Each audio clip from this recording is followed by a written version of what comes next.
નમસ્કાર મિત્રો, દેશ અને દુનિયાના સુપરફાસ્ટ સમાચારમાં તમારું સ્વાગત છે। સુરતમાં ફરીથી ભારે વરસાદને કારણે જનજીવન ખોરવાયું છે। સુરતમાં રવિવારે સવારે વરસાદે વેસુ જેવા પોસ્ટ વિસ્તારમાં પાણી ભરાઈ જવા પામ્યા। સત્તાવાર આંકડા મુજબ રવિવારે સવારે 6 વાગ્યા સુધીમાં 24 કલાકમાં સુરત શહેરમાં 1.93 ઇંચ વરસાદ પડી ગયો, જ્યારે સવારે 6 વાગ્યાથી લઈને 10 વાગ્યા દરમિયાન વધુ 1.18 ઇંચ વરસાદ નોંધાયો હતો। દક્ષિણ ગુજરાતમાં વાલોડમાં 2.44 ઇંચ, ઉંબરગામમાં 2.40 ઇંચ અને પારડીમાં 2.64 ઇંચ વરસાદ સાથે સૌથી વધુ વરસાદ નોંધાઈ ગયો છે। અન્ય મહત્વના સમાચારની વાત કરીએ તો અમેરિકાનું F-35B stealth fighter jet take off માટે તૈયાર છે। અમેરિકન સેન્ટ્રલ કમાન્ડે સોશિયલ મીડિયા પર એક વિડીયો શેર કરીને જણાવ્યું છે કે અમેરિકન નૌકાદળના USS બોક્સર MBBS યુદ્ધ જહાજ પર તૈનાત F-35B stealth fighter jet take off માટે સંપૂર્ણ તૈયાર છે। આ યુદ્ધ જહાજ હાલમાં અરબ સાગરમાં કાર્યરત છે। F-35B તેની અદ્યતન સ્ટીલ્થ ટેકનોલોજી અને શોર્ટ ટેકઓફ તથા વર્ટિકલ લેન્ડિંગ ક્ષમતા માટે જાણીતું છે। અન્ય મહત્વના સમાચારની વાત કરીએ તો ધારાસભ્ય રમણ વોરાની ખેતીની જમીન સરકાર હસ્તક કરાશે।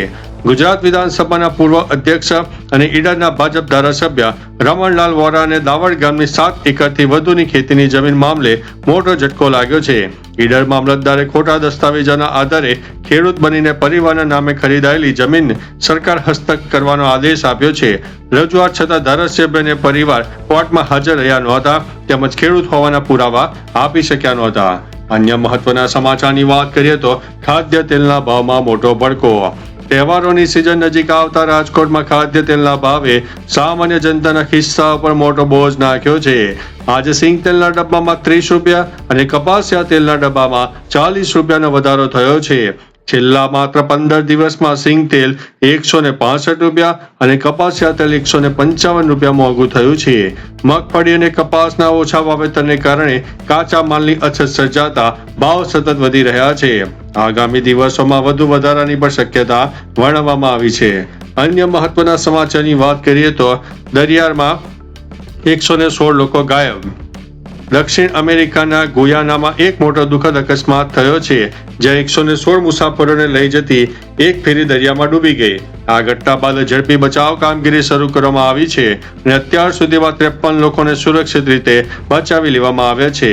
સ્થાનિક અધિકારીઓના જણાવ્યા અનુસાર MV બારીમા નામની ફેરી રાજધાની જ્યોર્જ ટાઉનથી પોર્ટ કોમતુમાં જઈ રહી હતી ત્યારે તેનું સંતુલન ગુમાવ્યા બાદ અકસ્માતનો ભોગ બની હતી। અન્ય મહત્વના સમાચારની વાત કરીએ તો ભારતથી ડરી ગયું છે પાકિસ્તાન। ભારતના પૂર્વ PM ઇમરાન ખાનની બહેન નૂરિન નિયાઝીએ ઓપરેશન સિંદૂર અંગે દાવો કર્યો છે। તેણે કહ્યું છે કે ભારતના હુમલાઓથી પાકિસ્તાન ડરી ગયું છે। પાકિસ્તાની નેતૃત્વએ આંતરરાષ્ટ્રીય સમુદાયને સમાધાન માટે અપીલ કરી છે। ત્યારબાદ રાષ્ટ્રપતિ ટ્રમ્પ ઇઝરાયેલને માન્યતા આપવા અને અબ્રાહમ કરારની શરતો હેઠળ પાકિસ્તાન સાથે વાટાઘાટો કરવા માટે સંમત થયા છે। હવે સરકાર જનતાને ખોટી વાર્તા કહી રહી છે। અન્ય મહત્વના સમાચારની વાત કરીએ તો ક્યારથી શરૂ થશે ગૌરી વ્રત? પંચાંગ મુજબ ગૌરી વ્રતનો પ્રારંભ 25 જુલાઈ 2026 થી શરૂ થશે અને 29 જુલાઈએ ગુરુ પૂર્ણિમાના દિવસે પૂર્ણ થશે।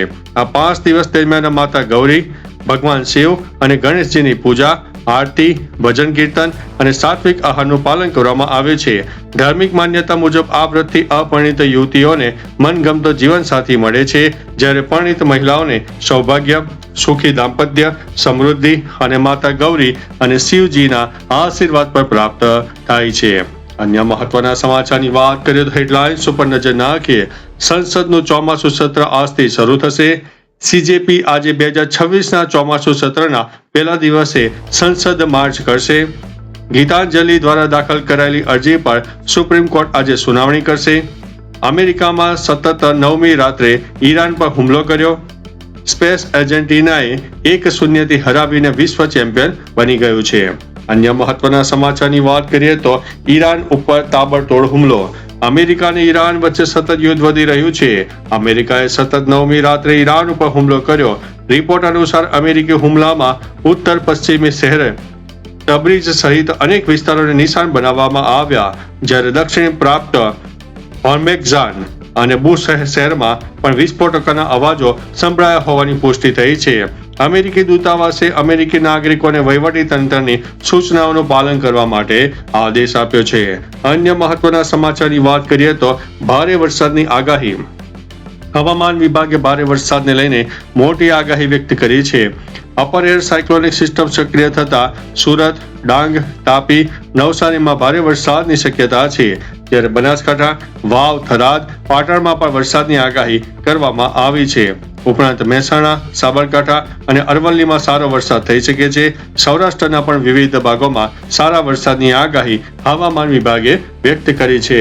અન્ય મહત્વના સમાચારની વાત કરીએ તો યુદ્ધ વચ્ચે ભારતનો મોટો નિર્ણય. ઈરાનમાં સતત અમેરિકી હુમલાને ધ્યાનમાં રાખીને ભારતે તેના નાગરિકો માટે એડવાઇઝરી જારી કરી છે. ઈરાનની યાત્રા ન કરવા અને જે ભારતીય પહેલેથી જ ઈરાન છે તેઓ અસ્થાયી રૂપે દેશ છોડવા વિચાર કરે છે. દૂતાવાસે ઈરાનમાં ભારતીય લોકોને સતર્ક રહેવા, સૈન્ય પ્રવૃત્તિવાળા વિસ્તારોથી દૂર રહેવા અને સ્થાનિક વહીવટીતંત્રના આદેશોનું પાલન કરવા અને સમાચારો ઉપર નજર રાખવા માટે અપીલ કરી છે.